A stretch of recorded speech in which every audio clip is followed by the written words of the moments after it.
Can Rebecca freely admit that she moved to West Covina for Josh, now that Paula has discovered her secret? What is Paula's damage, to quote Joyce from a future episode, that she is encouraging Rebecca to pursue Josh? What type of codependent relationship will develop between these women? And speaking of types, what type is Josh's girlfriend? Hopefully, my two guests and I will get to answer some of these questions as we analyze the representation of psychology and mental health in the second episode of season 1 of Crazy Ex-Girlfriend, titled Josh's Girlfriend is Really Cool. Aurora Brown and Intersectional Psychology acknowledge the traditional owners and custodians of country throughout South Africa and their connections to land, water, and community. We pay our respects to their elders past and present, and extend that respect to all Indigenous people listening today. Intersectional Psychology. We're all so broken inside.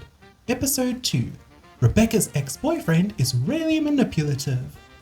Representation of psychology and mental health in Crazy Ex-Girlfriend Season 1, Episode 2. Josh's girlfriend is really cool. Hosted by registered counselor and student clinical psychologist Aurora Brown, with special guests, counseling psychologist Rekha Kangokar and student clinical psychologist Cailen Jonker.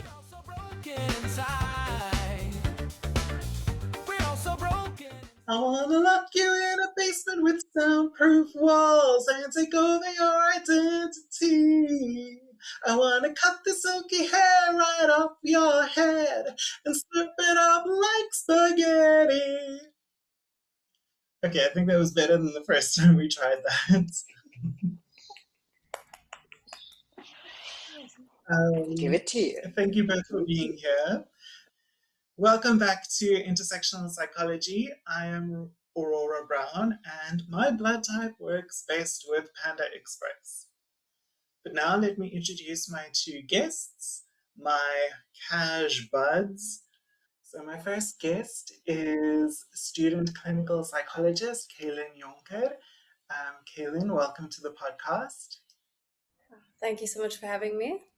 My second guest is counseling psychologist Rekha Kangokar. Rekha, welcome to the podcast. Thank you, Aurora.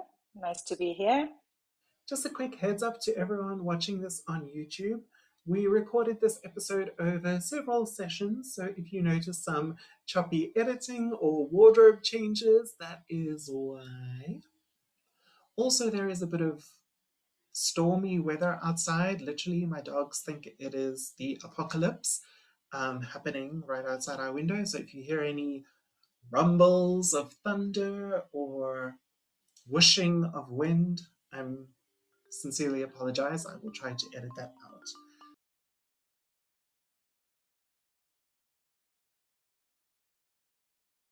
Content note.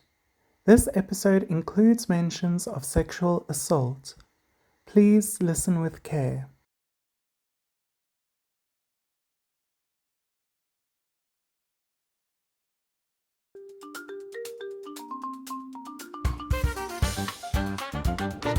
Orientation to Crazy Ex-Girlfriend.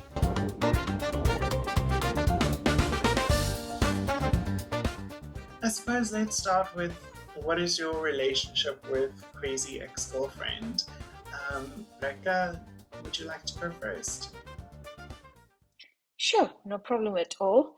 So it's a new relationship, let me put it that way. So I've just started. I'm a week old in that. And I would say, as I'd expressed to you previously as well, I'm hooked to this relationship currently. That makes me so happy. I'm sure subconsciously or unconsciously, part of the reason I started this series was to introduce more people to Crazy Ex-Girlfriend. And what is your relationship with Crazy Ex-Girlfriend? So, I mean, I started watching it just because of recording this podcast and because you said it was a show that you really enjoyed. And it wasn't the first time that I had it recommended to me in the last couple of weeks. So I saw it as a little bit of a synchronicity. Um, but so far, I've already finished the first 4 episodes of the first season, and I'm enjoying it a lot. I'm not usually a musical kind of girl, but I feel like I'm starting to really get into it, and the musical numbers are really clever and really fun. So yeah, I'm learning to go with it. Did you rewatch this episode when you were, I don't know, before, like between the last time we recorded and now? Yeah, I did. I watched the episode for a third time for like another layer of analysis. And I kind of feel like every single time I watch it, um, the characters do get slightly more three-dimensional and slightly more like fleshed out. And it's actually a really brilliantly written show.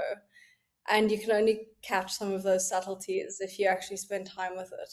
But yeah, no, uh, lots to talk about, Yeah, lots to comment on. I think Yeah. in the past 2 months I've watched all 4 seasons 4 times, um, which is a lot.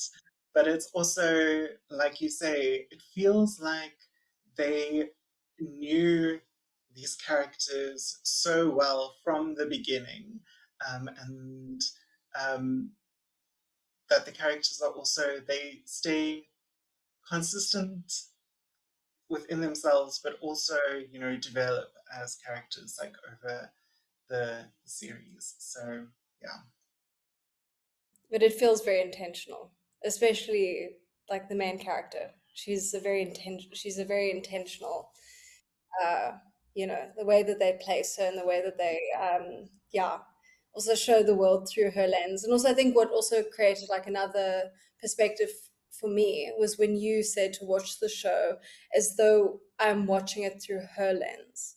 And then suddenly, like the way that the whole world is colored, it makes quite a big difference in watching it from that perspective as well. absolutely. Um, but I've kind of, I don't know, in the first time we recorded, I was really defending the intentions of the creators in terms of like all of the problematic elements that come up in this episode. Um, but I think since then I've kind of come all the way around and I'm like, okay, but what is the impact of that actually? Because if you're just watching this episode or even just watching the first 3 episodes, um, you're not understanding yet how much the series is maybe um, coming from her positionality, um, and not, I don't know, you have to be very media literate and very aware in order to kind of give grace to some of the actions and statements in the film. I mean, in the series. I completely agree, but I think it's very interesting to have this conversation of like intention and impact, and sort of, as I say, I haven't even watched the full show, but I'm also sure that it also it does slowly come as the context of the show starts to unravel itself. But I think it's a very good question to continuously ask critically when you watch stuff like this is, is a show just putting it on display or actually also subverting some of the more problematic things?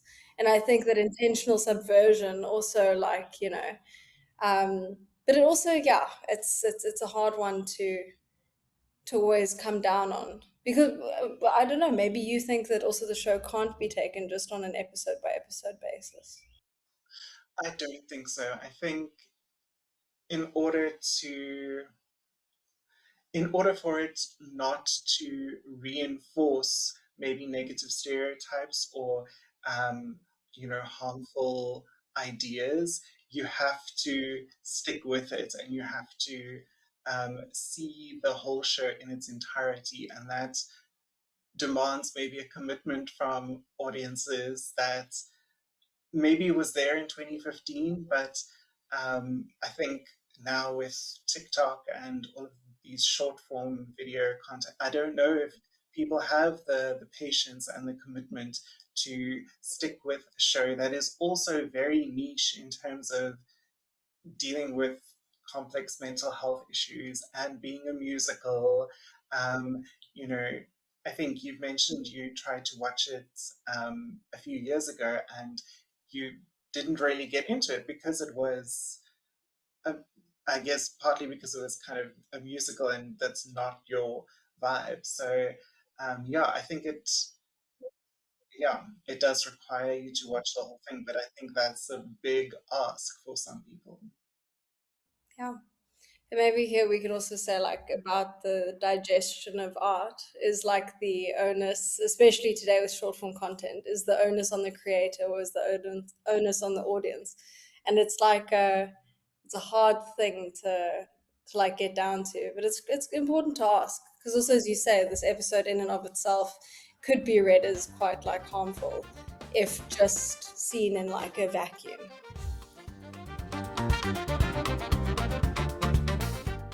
Recapping the plot of Crazy Ex-Girlfriend Season 1, Episode 2. Josh's girlfriend is really cool. On this episode, we are going to be analysing the representation of psychology and mental health in Crazy Ex-Girlfriend Season 1, Episode 2. Josh's girlfriend is really cool. This episode was written by Rachel Bloom and Aline Brosh McKenna and directed by Don Scardino. I'm going to recap the plot of episode 2 now. Cailen, would you mind timing me? I'm going to try and do it in a minute or less because otherwise my recaps get out of hand. Okay, great. So Rebecca still won't admit that she moved to West Covina for Josh, despite her and Paula stalking him. Rebecca tries to spend a night alone at home, but she doesn't find her own company entertaining. She goes to the grocery market seeking medication to help her sleep. At the market, she bumps into Greg and Josh and his girlfriend Valencia. Josh asks Rebecca privately to keep their dating history a secret. Rebecca is intimidated by how pretty and glamorous Valencia is. She wants to be more like Valencia so that Josh will love her. Rebecca attends the yoga class that Valencia teaches and offers to help her get her own studio in order to befriend her, not realizing that Paula is feeling jealous and left out. Meanwhile, Josh encourages Greg to ask Rebecca out. On a night out at Spiders, Rebecca gets drunk, assaults Valencia with a non-consensual kiss on the mouth, and blurts out that she and Josh were once in love. Valencia warns Rebecca to stay away from them. Greg tries to console Rebecca, despite feeling betrayed by her lies. Rebecca apologizes to Paula, saying she is the only one she can trust. And Josh apologizes to Rebecca for asking her to lie, and they secretly go to dinner. She's so broken inside. The Crazy Ex-Girlfriend Season 1 theme song.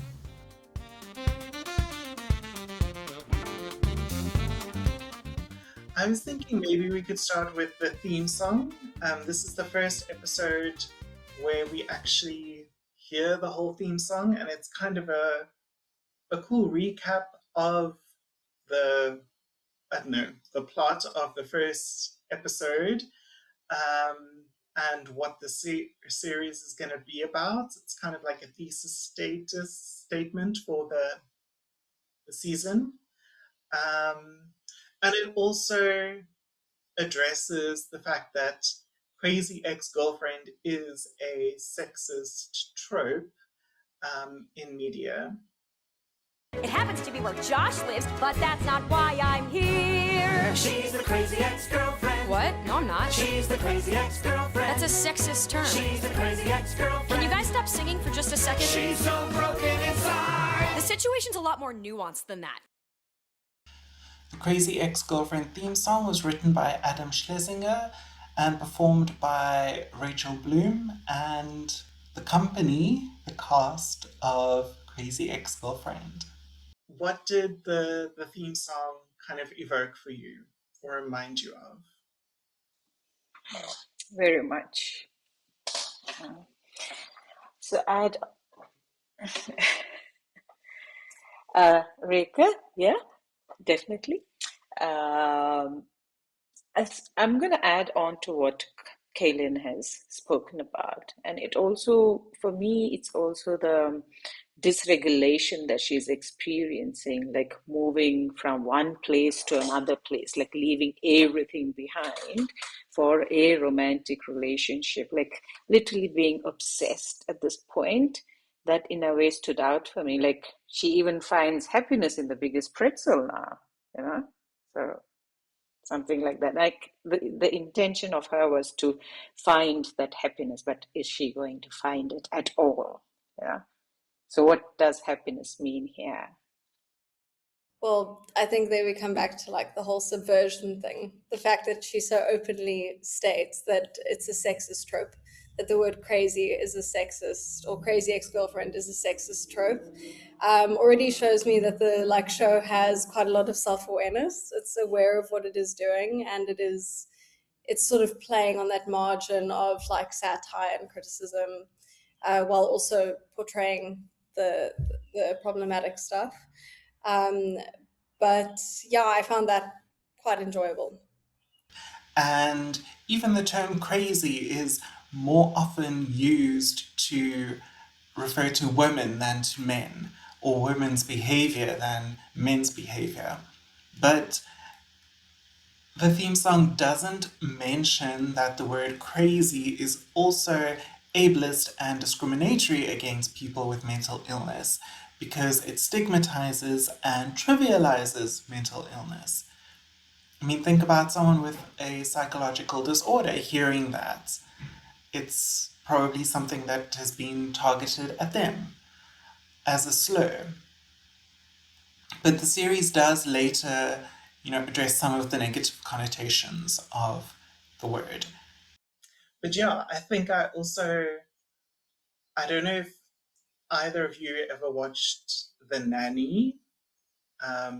It's another TV series from the 90s. Okay, so before your time, Karen, but yeah.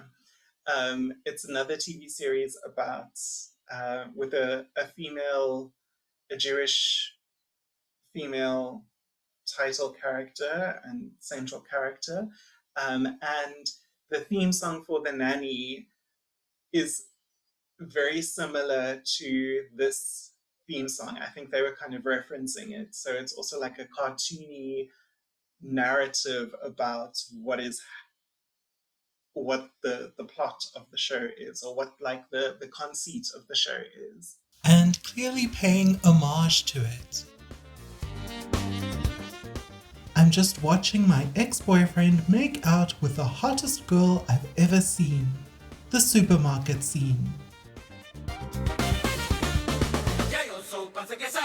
Let's maybe talk about the supermarket scene, where Rebecca is in her threadbare at-home clothes and not prepared for social engagements, but she bumps into not only like this guy that she kind of hasn't responded to his messages, Greg, but also Josh and his girlfriend, who is looking very glamorous.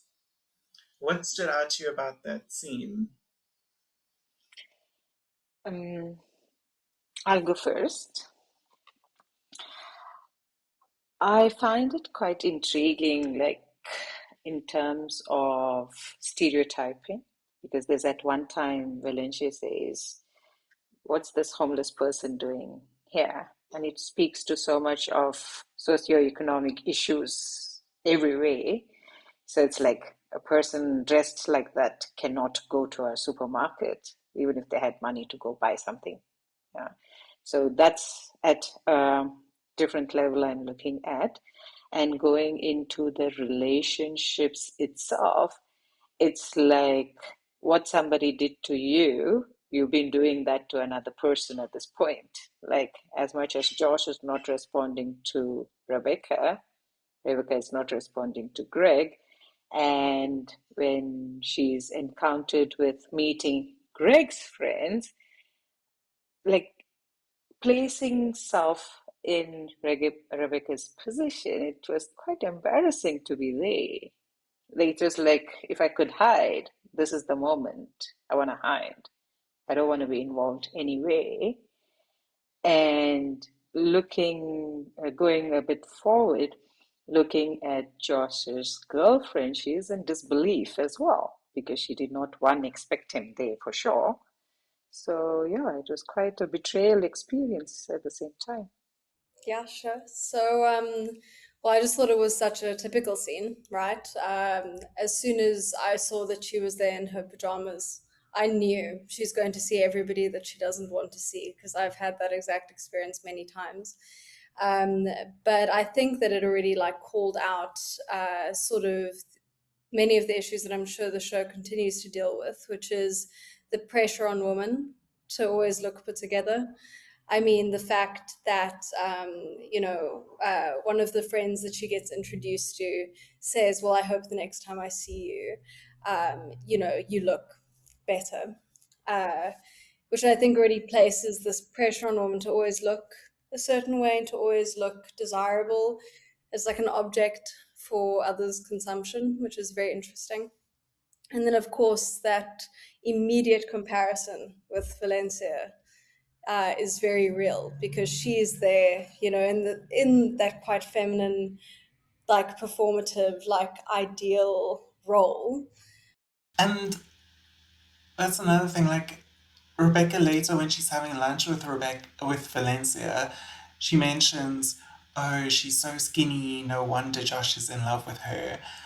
So Rebecca definitely has internalized a lot of these ideals of what society deems a good body and what beauty standards are. But she doesn't, and she does want to be seen as beautiful. She does want to conform to some of these beauty standards in some ways, but also she doesn't obsess about her weight. Rebecca is not a sample size. Rebecca doesn't have a sample size body. She's a quote unquote normal sized body. But she isn't constantly going on diets. She eats what she wants. She enjoys a midnight bagel, which is something that comes up later. She obsesses over many things, but at least food is not one of them very often. Absolutely. When we spoke earlier, you mentioned kind of the lookism in the episode as well, where, Hector assumes something about Rebecca, or assumes like her whole character and personality and her potential and her intellect based on what she looks like. And so does Valencia, calling her quote unquote a homeless. And Rebecca, similarly, she assumes all of these things about Valencia, about how perfect she is, and assumes all of the reasons that, Josh must be into her based on how she looks. And when she bumps into the other friends and she's still looking at him, there's a lot of confusion, as Cailen put it quite aptly, a lot of embarrassment. Like, if she could hide, I think she would have hidden at that very moment. And that is what was going on for me. Like, if she could bury herself that very moment, like an ostrich, and see nothing, perhaps she would have done that. So, yeah. Yeah, absolutely. Um, like when Rebecca literally bumps into Greg, you can see she's made the decision to just kind of run out of the grocery store and not say hi to Josh, just to kind of get out of there. But then she is prevented from doing that because she bumps into Greg, and now she's kind of forced to engage with these people and face.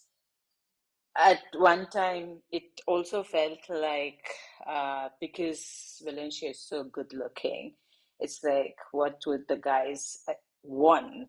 What is that attracts them? It was like very clear, very well demarcated. Like, if you dressed in a certain way, that's what the guys would want. And if you're dressed in the other way, then sorry for you. They might not even look at you.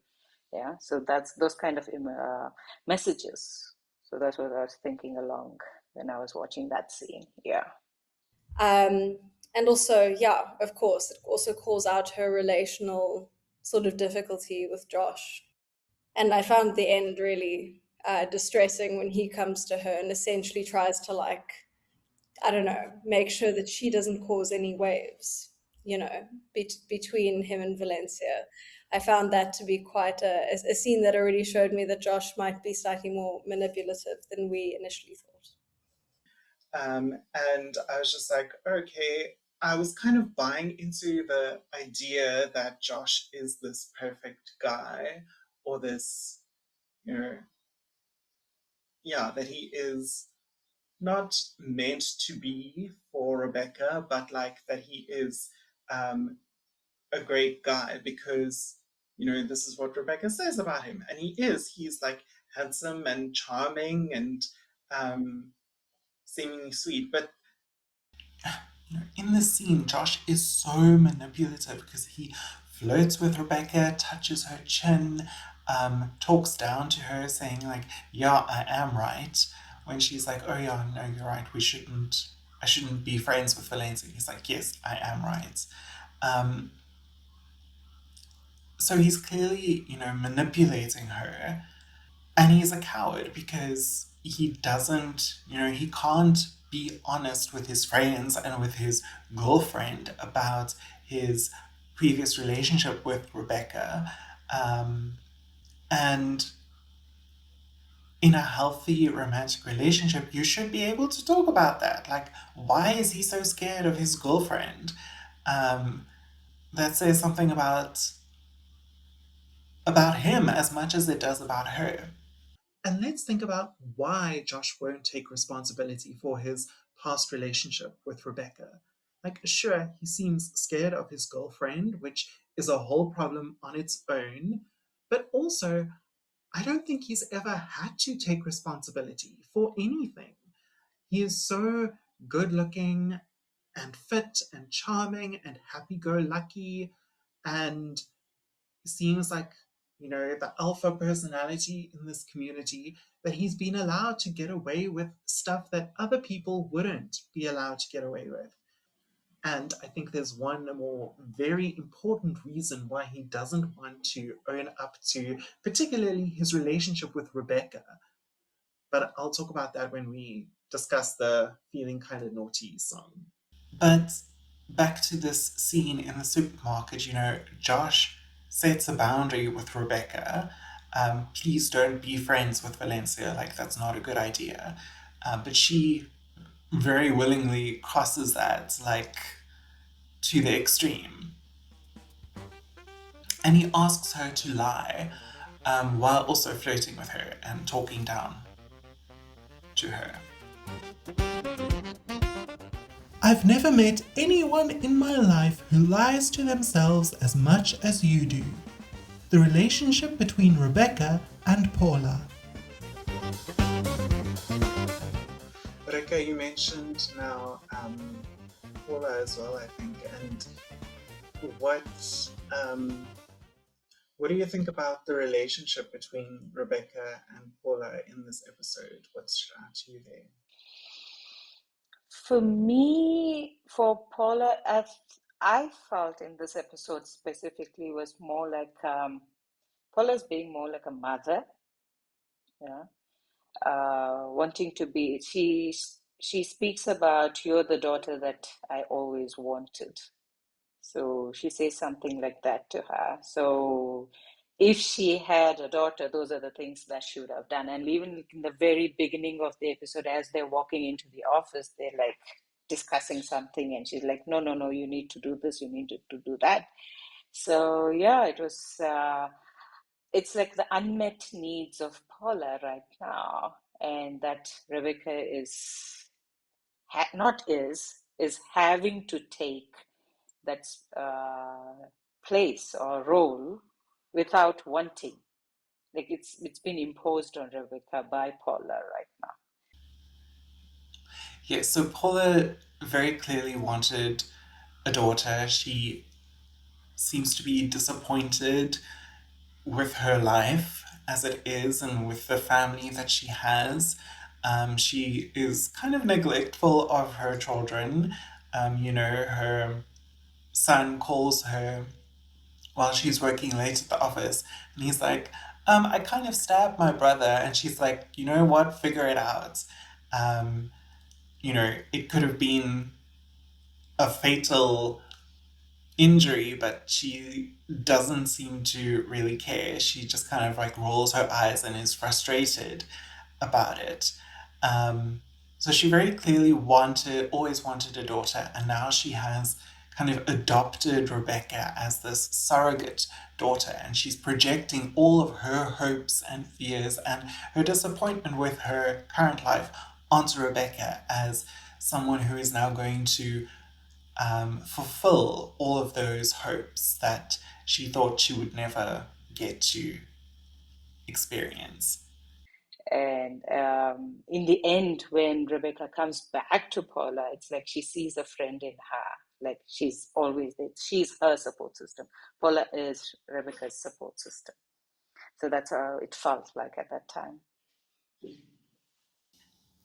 And this reunion between Rebecca and Paula at the end is quite touching. Paula, the whole episode has been jealous and feels like she's being sidelined and forgotten and replaced by Valencia and Josh, and that Rebecca was just kind of using her to kind of further her own ends.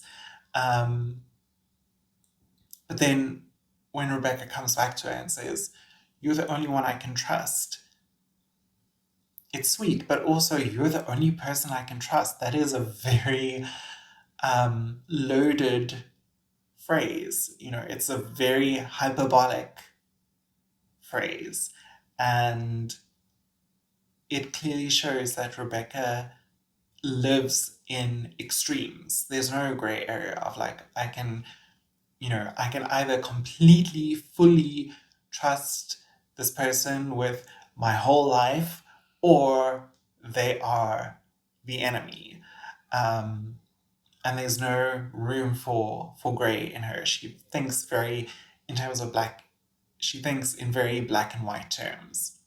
Well, I feel like their friendship, like a lot of friendships, are like it can be a site for quite a lot of healing potentially for the both of them. It's very clear, yeah, that Paula has some really deep unmet needs, and Rebecca too. They both have their own faults and their own flaws and their own issues. But it's quite clear that Paula plays the role of like the unconditional friend, also almost a little bit like even against Rebecca's needs. And you also see that Rebecca does, to an extent, take this for granted. And I think that I mentioned it the last time we spoke as well, is that there is this also sense of, I don't know, like social status that also comes with lookism, which like was also pointed out to me in this episode. It's like the more like pretty you are, the more socially desirable you are, and the closer people want to be associated with you. And I definitely felt that also being an underlying current in this episode, that I think even came out in the friendship between Rebecca and Paula, where it also feels there might be a little bit of a, I don't know, like a dynamic. I don't know how that continues to play out though. Yeah. Yeah. I hear you, almost as if, Paula says something about um, women of equal sexual viability are, you know, they hate each other even when they pretend to like each other. Um, and she positions Rebecca and Valencia like against each other, and it's almost as if Paula is trying to live out some kind of fantasy through Rebecca. And this is also interesting because, you know, Paula's outlook is not very feminist at all. It is women against women, and that is fun, it's juicy, it's gossip. Whereas Rebecca is kind of this girl boss vibe of, you know, who wore it equally. So almost, using the words of feminism to just kind of entrench the patriarchal system.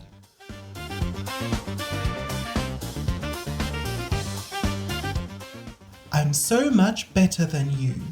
I'm so good at yoga.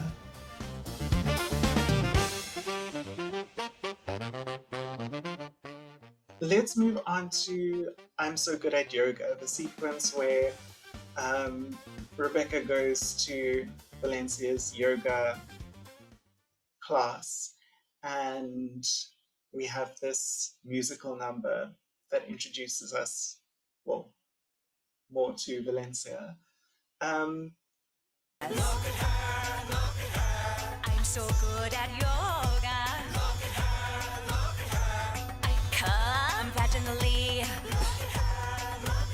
I'm not afraid of clowns and trains. Come on. My father didn't leave me.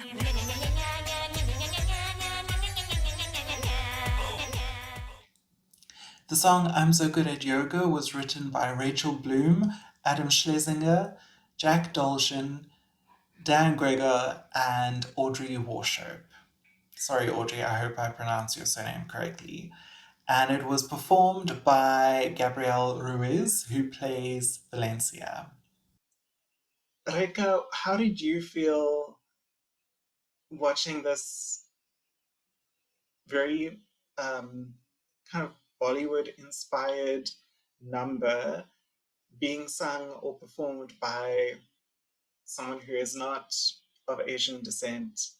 And yeah, I don't know, that seems to mash up a lot of different cultural references. Mm. Thanks for that, Aurora. It's quite interesting, that question, because when you look at that very number, it does come across as a Eastern music, though. However, it gives a very, I think I mentioned it, that it's a very Oriental flavor, as much as one may mistake it for being a Bollywood music. But perhaps it's not, because the instruments could be from anywhere at that point. It sounded more like a string instrument. And also the clothing, if you notice, it's like Middle Eastern clothing for that matter. So, because I am not aware of anywhere from India going east, anybody would wear that for performance purposes. But that's more associated with Arab countries' clothing. If you notice, a very good example for that would be the Aladdin movie. Yeah, so you can equate it there as how it is very similar. Yeah, thank you for that perspective.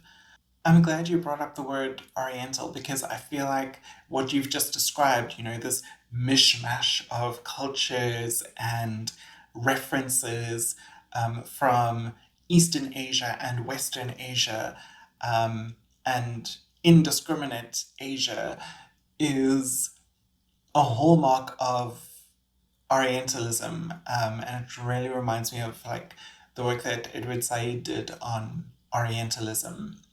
just kind of exoticizing everything that comes from the East.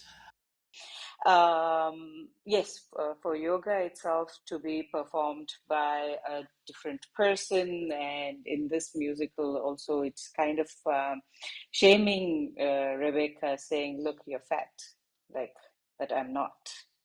Yeah. So more like a body shaming thing and saying, I'm so good at this, you're not good enough. But we are forgetting that Rebecca is a very good lawyer. She's achieved all that she wants to, and she's chosen to be here. So, in other words, any, in quotes, misery that Rebecca may bring upon herself is by choice at this point. It's not put on her, it's not imposed on her. It's a self-imposition here. So with this music, what's going on in this whole episode, not the episode, but the track itself is like a lot of body shaming, saying I'm better, you don't know anything good, I'm flexible, I can show the moves, I've got it all in me, and you need to look like me, voluptuous and skinny at the same time. So yeah. Yeah, Rekha, and you've pointed out how good Rebecca is at her job. And she is a very good lawyer. She seems to have pulled off in a very short amount of time with very little effort something that no one else at the firm has been able to do for like the past 10 years. So she's very good at her job, but she doesn't really seem to care about her job. She as soon as she finds out that Valencia is holding a class now, she's like up and out of there. She spends very little time at the office. She comes and goes as she pleases. She doesn't really seem to pay much attention to it, so she doesn't care about her job. But she is very good at it, and she can do it with very little effort. Compare that to Paula, who is working late, who always seems very dedicated. It seems like she really loves the firm. She loves the law. Okay, maybe she doesn't love the firm if you see the way she engages with her colleagues, but she loves the law. And when Rebecca wins the case for their clients, Paula is the one who says, this is what she did her first week of working for you. Imagine what she's going to do next week. Rebecca is thinking about the client. She's thinking about the law. She loves being there, but Rebecca doesn't really care. Cailen, what did you think of this number? Oh, sorry. So yeah, no, sorry, I wanted to say that you helped me put it in context because initially I didn't watch it as though I was looking at it through Rebecca's eyes. But then you actually realize that Rebecca's inner monologue is incredibly, incredibly like self-shaming, because and she clearly feels a lot of shame in relation to, Valencia. Yes, Rebecca has a very critical inner voice, and the way that she talks to herself, the way that she thinks about herself is very critical in terms of comparing herself to others, in terms of all of her flaws, in terms of her relationships. And you can really see that insecurity and that self-criticism, playing out then in her behavior. Because as soon as someone else reinforces that inner critic, she can't handle it and she self-medicates. But more than that, I think that it also shows how she doesn't just dumb down like cultural differences, like a Mexican woman performing like a Bollywood sequence of yoga, like it, yeah, and in clothing that is not even like Indian, that is like, more Middle Eastern. It's very bizarre. So you sort of do get the sense that she doesn't only make different cultures two-dimensional, but she also makes in this way like Valencia herself quite two-dimensional. She and on top of that, she uses that to reflect back or project her own insecurities. So it gives a little bit more of like an insight into Rebecca's inner life, I think. In the content of the lyrics, we can see, oh, this isn't Valencia saying these things. This is Rebecca imagining the difference between her and Valencia, because the lyrics, these are so specific to Rebecca's experience. We don't know anything about Valencia. We don't know what her family, what her parents are like. This is all Rebecca projecting these, what she sees as flaws in herself. She sees as Valencia having these strengths. So this whole song, even though it is super problematic, it is very clearly from Rebecca's point of view and her exoticizing Valencia. This and so I think it says more about Rebecca's character than it does about the show in itself. The first time I wrote notes on this episode, I was kind of championing the intentions of the writers or creators, or not so much championing as projecting my own, I hope this is what they mean. Do you know what? I've actually come all the way around on this since the first time that we tried recording this. We can speculate about the intentions of the creators of Crazy Ex-Girlfriend, but at the end of the day, we have to assess the episode on its impact, not on the intentions. And sometimes the intentions don't align with the resulting impact that the content actually has.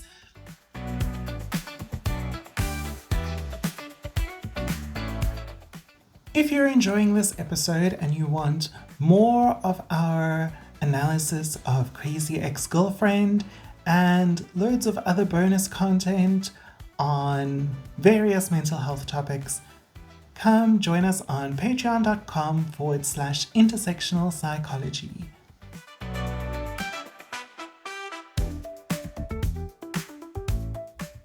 The first time we chatted, I defended the intentions of the writers because I thought, there are so many racist comments made by Rebecca and not really by any of the other characters, but made by Rebecca in quick succession, that they must be intentionally trying to show us that she has a blind spot when it comes to other cultures.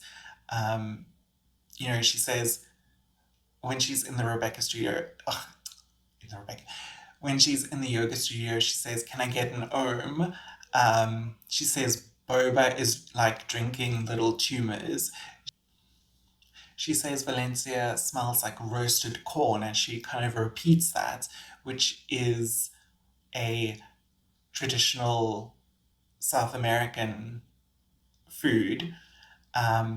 She doesn't bother asking Valencia what her ethnicity is. She just kind of conflates all of South America, saying that she's Guatemalan when she's actually Mexican. And she uses the term Siamese souls, which is kind of developed or referenced from Siamese twins, which is a derogatory term for conjoined twins, and a racist term for conjoined twins. But saying that, the creators are intentionally trying to show us that Rebecca has a blind spot for other cultures, I feel like that is trusting the audience to both have an awareness of racial microaggressions and to analyze Rebecca's motivations and positionality without providing a moment of critique in the show.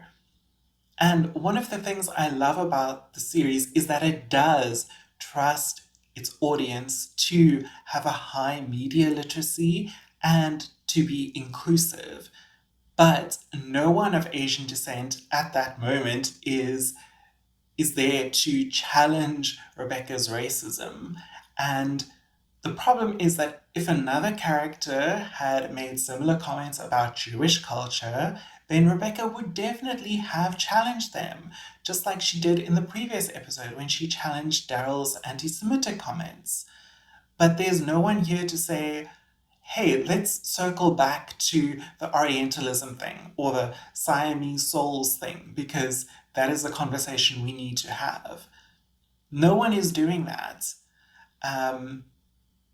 But when it comes to Jewish references or anti-Semitic references, then Rebecca is very quick to point that out. And the show, even in this episode, it pointed out, when Greg and Josh were comparing women to horses, and then immediately afterwards saying, oh, men are disgusting. It is immediately providing that critique of this is problematic, and this is a sexist and misogynistic way of speaking about women.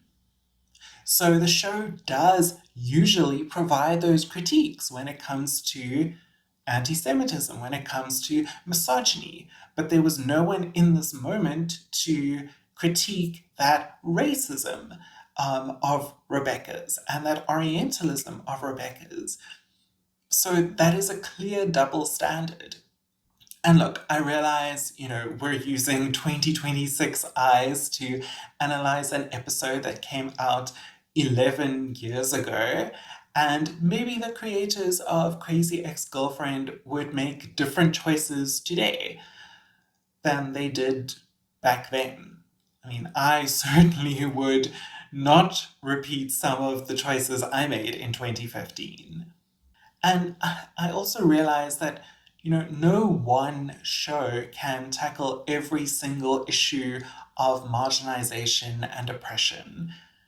But if you're making a satirical show where your whole thing is literally to critique and satirize culture, then don't reproduce harmful stereotypes or make racist comments if you're not going to include an obvious challenge to them. I mean, there are other ways of being funny. And the writers, the creators, the performers of the show are incredibly funny. They don't need to punch down on other cultures. And also, if they're not going to be providing actual commentary on Rebecca's racism or stereotyping and Orientalism, placing Valencia in this nondescript Eastern song, like, why does it even have to be Eastern? Sure, it's yoga, which in itself is like problematic because they're not acknowledging the origins and the roots and the history, the legacy of yoga. It's just like this cool thing that someone in Los Angeles would be doing. And yes, Valencia does seem like the kind of character who would be embracing this and who would be teaching yoga. So, okay, fine, I can let that slide. But then why do you have to make the song itself so why do you have to make the song itself so Eastern in an insensitive way? I mean, you could have made it like what is her name? You could have made it like how about Olivia Newton-John's Physical? Like, instead of I'm so good at yoga, all Eastern like, why not I'm so good at yoga, I'm so good at yoga, let's get into lotus pose. I mean, it's still fun, it's still interesting, it's basically the same lyrics. Like, it doesn't have to be a culturally insensitive moment. So, whatever the cause or the intention of the racism in this episode, the impact it's having on a general audience is just to reinforce that practice of punching down. Anyway, that's my soapbox rant over. Maybe I'm being too sensitive. Let me know. Wanna own you and consume you. Feeling kinda naughty.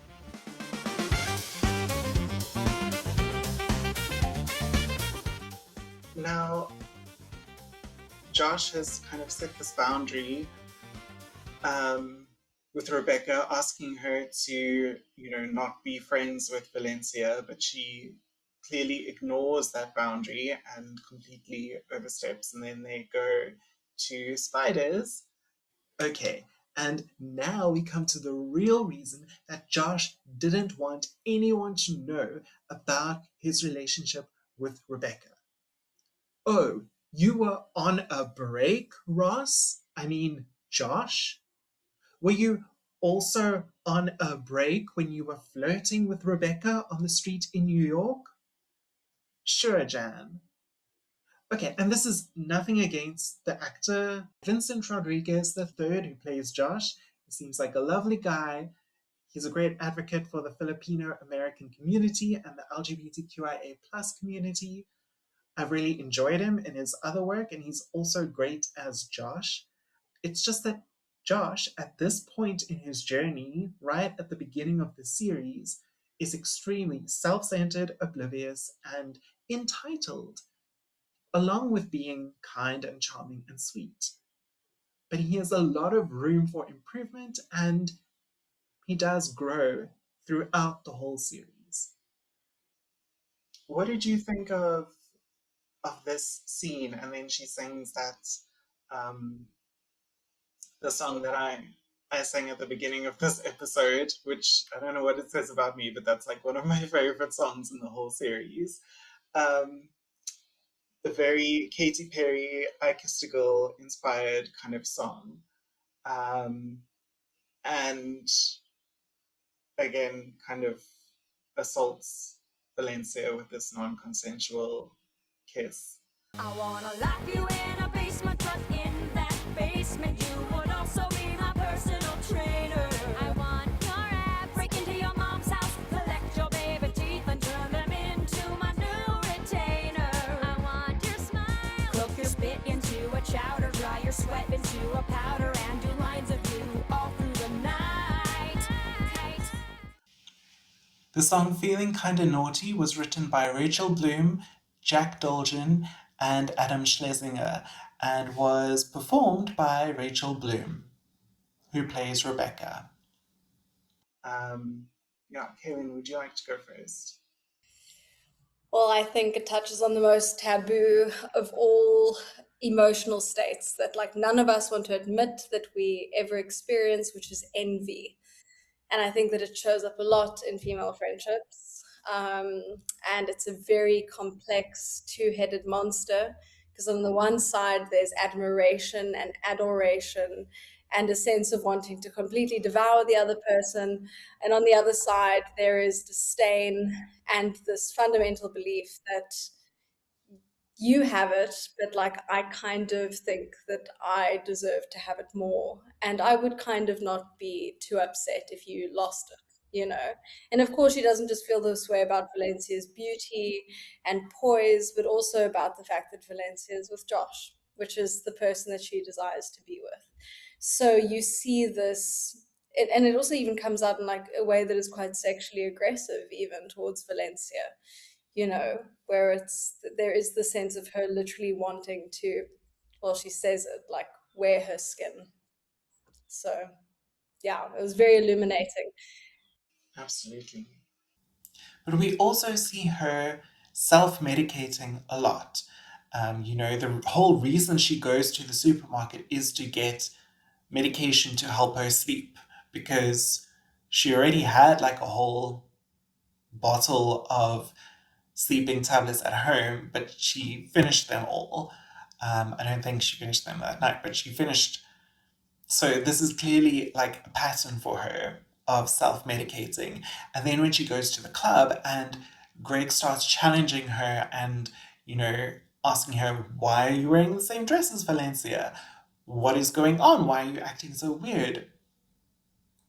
She tries to avoid that by self-medicating and downing all those shots in quick succession. And that is why maybe she, crosses Valencia's boundaries and assaults her. Rekha, what were your thoughts?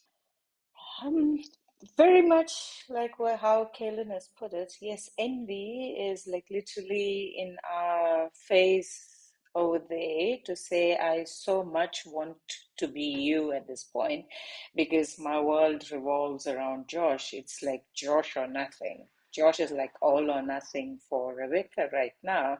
So she could do anything to get him. And even if I have to wear your skin at this point, might as well, because that would then get me Josh. Yeah.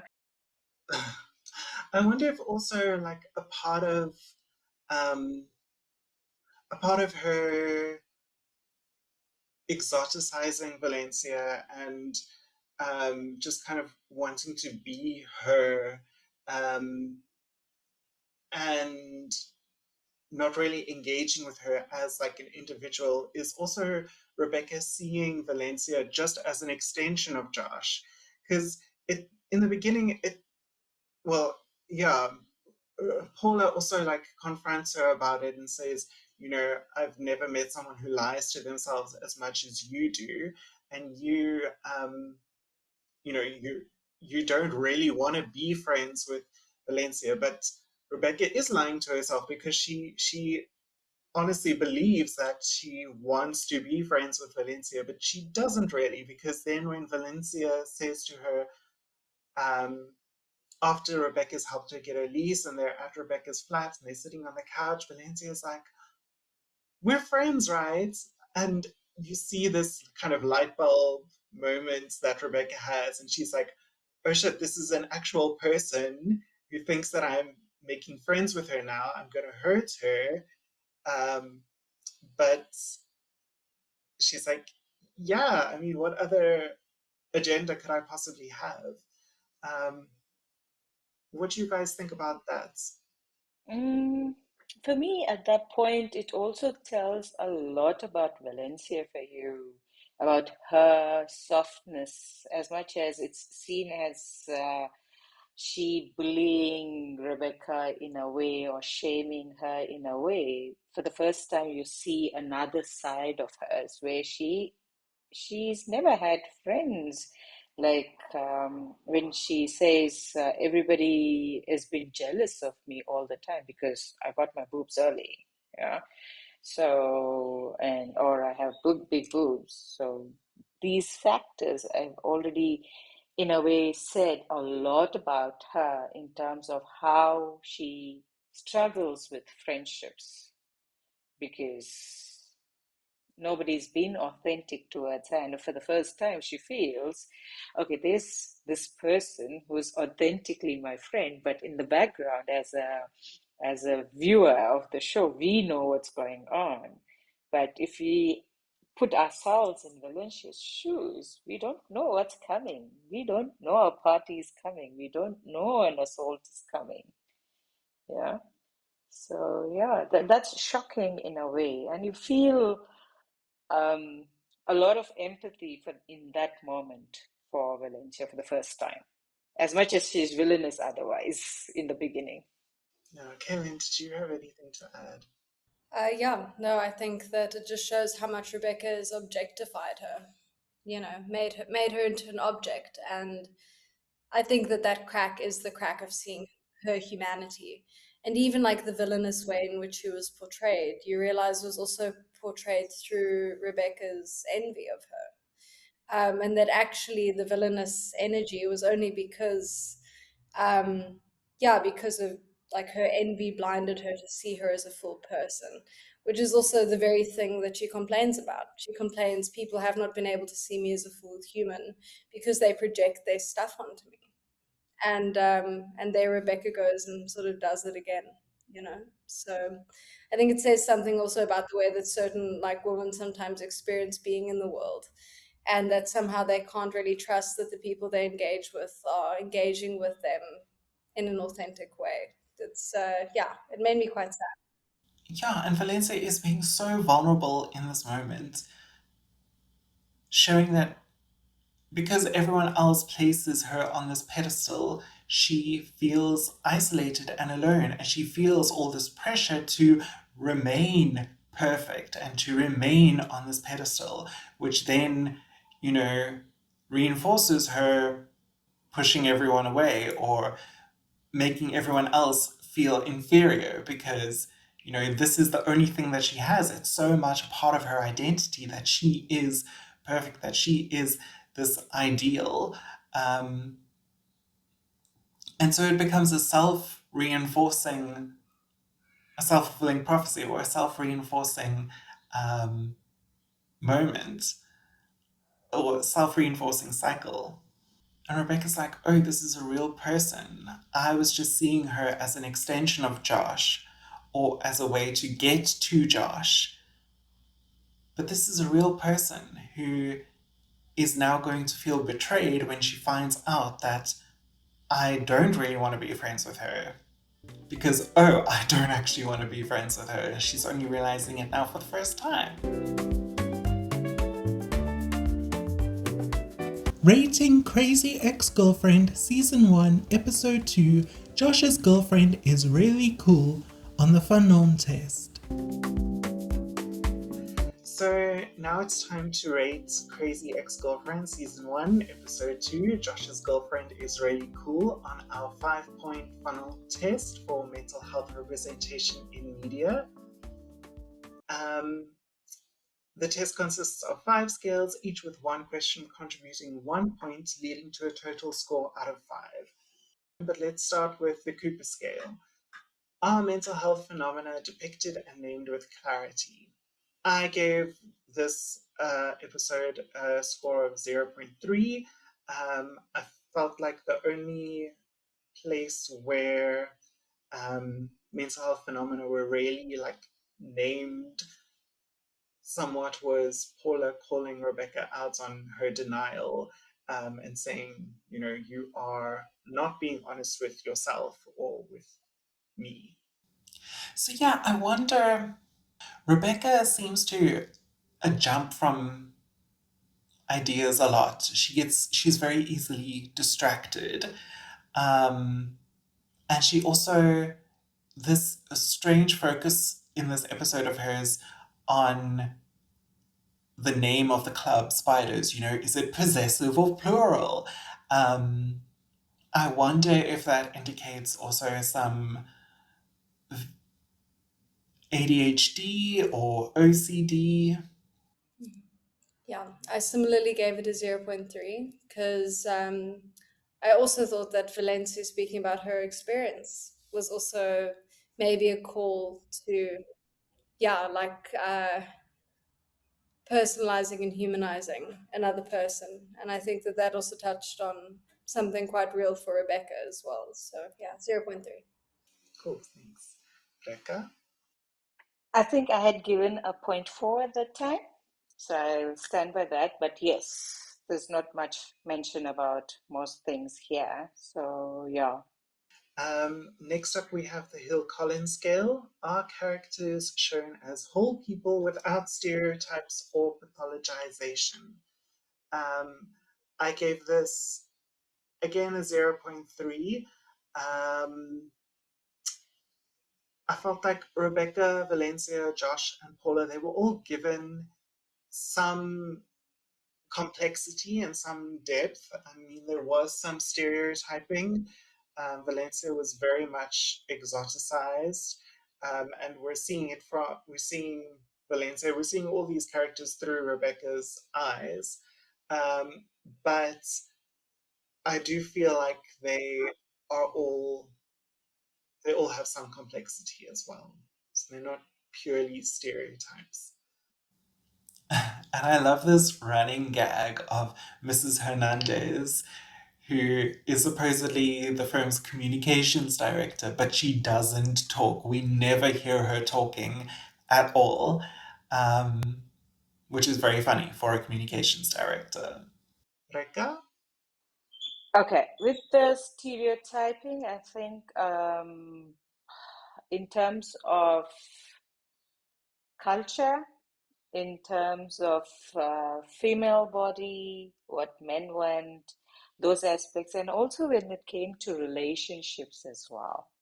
So there's a lot of stereotyping like that to say if you do these things, then the guys would come to you. And also Paula being in the office in late night because, I have no other life. So, I come from a household of men, so they don't need me. So here I am. So that was also a stereotype to say after a certain point, nobody needs you.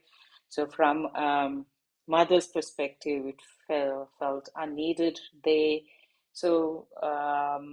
Greg is being used as a friend because he's more like a stag, like come with me because I need a partner. So yeah, a lot of stereotypes being spoken about here. And another factor was when the manager says, does this cookie, oh no, why didn't Rebecca eat this? And then Paula goes, because it has, it has menstrual blood, you shouldn't eat. And he's like, no chance. Like, that's how angry she is with men. So yeah, so that I found quite fascinating. Yeah, there's lots going on with stereotypes in this episode. I think I gave it a 0.25 because I thought that, some of the characters were made quite two-dimensional. And of course, so much stereotyping that On the Crenshaw scale, does the story acknowledge and challenge intersecting systems of power and oppression shaping mental health? I gave it a 0.2 because I felt like the only intersecting systems of power or oppression that it acknowledges and challenges are in the theme song where she says, this is like Crazy Ex-Girlfriend is a sexist trope. But also where Josh and Greg are talking about Greg being interested in Rebecca, they make some sexist jokes comparing women to horses, and then after they laugh, they're like, "Oh, men are disgusting." So yeah, they're also kind of acknowledging the problematicness of those comments. Cailen, what do you feel on this scale? I think I also gave it a 0.2. Although, like, upon reflection, I don't always know how much, because the show itself is very satirical, and I think that the satire itself can be seen as critical. So then I guess it does, like, put like a lens on female friendships and like the sort of assumed role between women. It doesn't overtly criticize it, but I think it like puts a spotlight on it. And of course, then with the theme song, the very very clear calling out of the sexist trope. I think it's the first episode where the theme song is introduced. Yeah, so I suppose that's where my score goes. That's where my score goes up. Yeah. So, yeah. Rekha? I think this time I'm sitting on a 0.5 for this because I just realized why as well. Because here I'm also looking at Rebecca choosing her happiness versus her success for once. Like, she's forgetting who she is, but she's chasing something else in a way. But again, if you think of it, there's a lot of gender norms being mentioned like who should do what, who makes the coffee and who cleans the house kind of a situation, and who stays late in the office. And also, there's a lot of structural influences that, if that makes sense, like culture, for instance, when I think, is it in the episode one, she speaks about you don't speak about no, I'm a Jew. When there's something being told, I think in the first episode she says, "But I'm a Jew. You can't speak about me like that." However, in second episode, she herself mistakenly identifies Valencia as a Colombian. I think something like that. Yeah, yeah.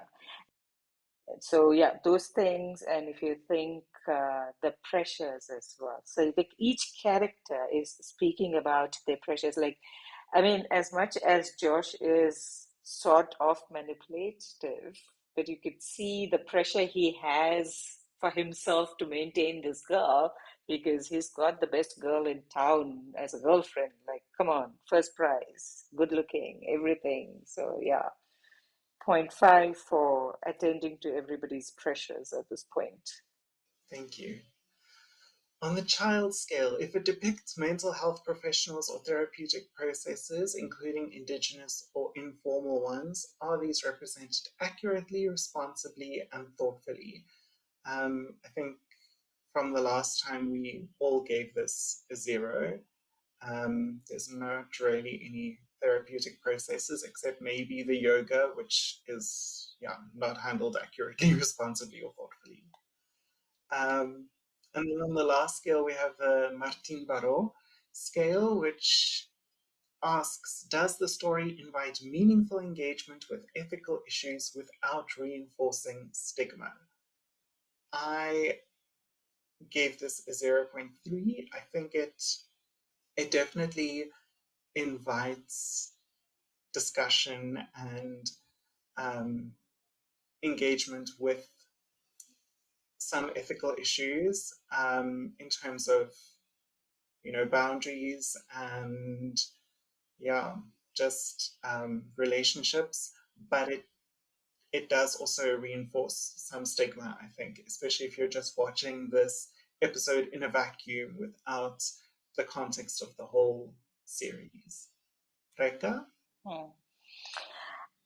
Very much so, Aurora, because if you're watching the show just without, anything, just put like with some popcorn, it's a nice show to laugh it off, and you want to unwind, relax, and pass your time. Great.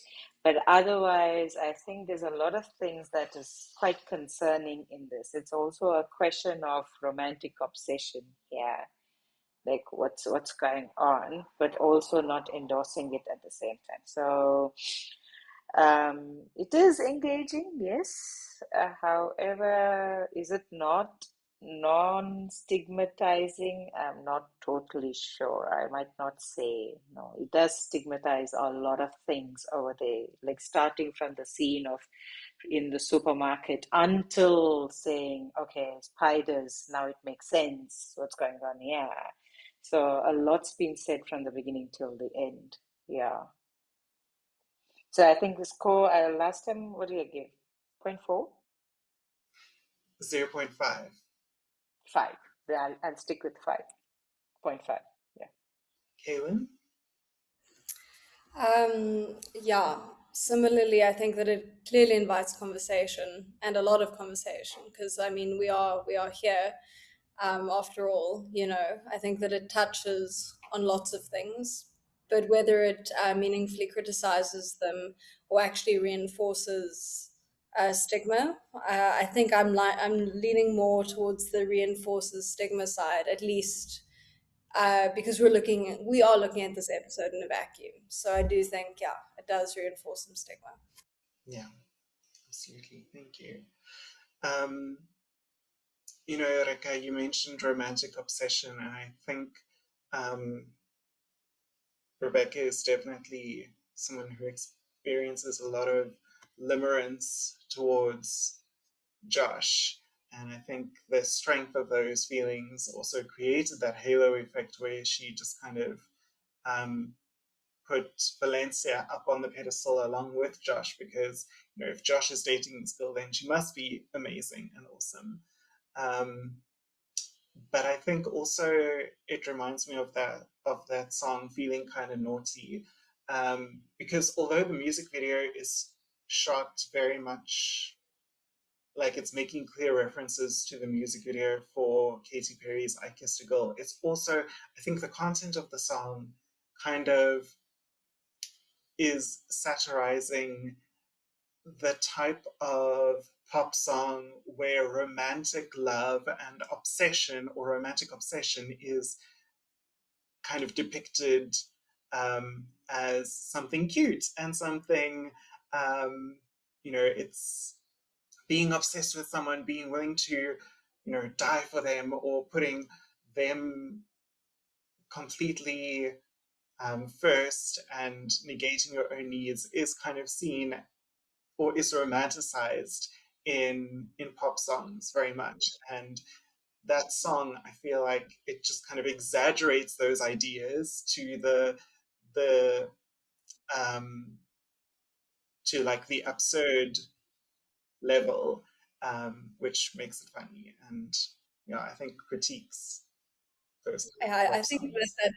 that's also reinforced by like Paula's position, because instead of seeing Rebecca's romantic obsession and going, "Oh, this looks distressing and slightly potentially harmful to Rebecca," she's like, "Yay, like let's go for it," and that just shows how like sometimes these ideas of like more unhealthy versions of romantic obsession and love are also put on a pedestal.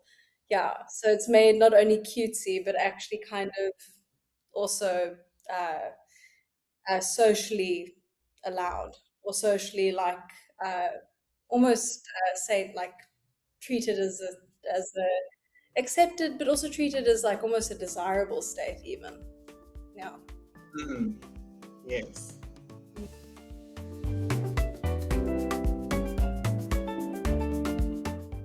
Pursued by a bear. In closing,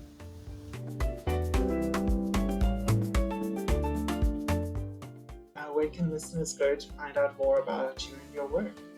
I do have a website called harmonyunbound.co.za, so you can learn about me more on there, as my practice and who I am, what I do, all the details as a counseling psychologist. And with my professional career, where I started and where I am now, a LinkedIn, definitely LinkedIn. So if you search me there, you will find me there as well. So these are the two places they can find. And I'm in Johannesburg, in Randburg. Thank you so much. I'll put a link to your website in the show notes. Cailen, where can listeners go to find out more about you? Well, I'm still a training clinician, so I don't quite have that base yet, but probably LinkedIn is the closest professional thing. But yeah, I'm still building my base. So Amazing. Well, thank you both so much for being here, and for giving me an extra hour of your time after our first failed recording session. I really appreciate your commitment and your generosity for me. And yeah, I'm really excited about this episode. Same. well, Well, thank you thank again. you. It's been lovely. but now we're going to gracefully exeunt, pursued by a bear. If you enjoyed this episode, if you want more from my conversation with Rekha and Cailen, then come join us on Patreon for an extended episode, plus loads of bonus content on Crazy Ex-Girlfriend and other mental health topics. Until next time, remember everyone has the right to live with their optimal mental health.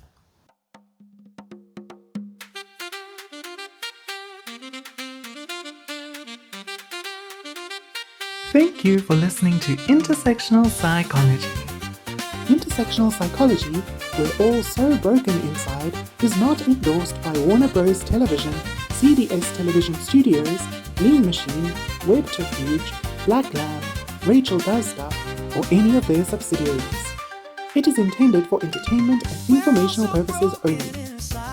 Crazy Ex-Girlfriend and all names, pictures, audio and video clips are registered trademarks and or copyright of their respective trademark and or copyright holders.